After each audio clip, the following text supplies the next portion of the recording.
అలాగలాగా వెళ్తున్నానండి అప్పటి నుంచి.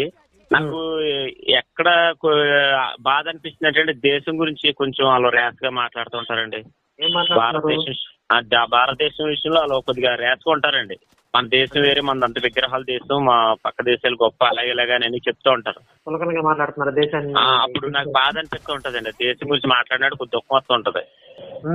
ఇప్పుడు నేను తినే భోజనం ఎక్కడదండి, నేను ఉండేది ఎక్కడ, ఇలాంటి కొన్ని విషయాలు కొద్దిగా బాధ అనిపిస్తూ ఉండేది. కానీ నేను ఏం చేయలేను కదండి. పక్క వాళ్ళతో మాట్లాడకూడదు, ఎదురుంటో మాట్లాడకూడదు, మనం ఎవరితో టచ్ లో ఉండకూడదు, హిందువులతో ఓన్లీ ఇంక అలా ఉండిపోవాలండి అక్కడే. హిందువులతో టచ్ లో ఉండకూడదు, అసలు వాళ్ళతో కలిసి మాట్లాడకూడదు. అసలు బంధువులు అందరితో కట్టింగ్ కదండి, మొత్తం కట్ చేసేస్తారు కదా. మళ్ళీ అటువైపు నేనైతే అప్పటి నుంచేనండి, నేను ఎవరిని వదులుకోలేదండి. నేను అప్పటి నుంచి కూడా మా వాళ్ళందరితో ఉన్నాను, ఏది జరిగినా వెళ్తాను.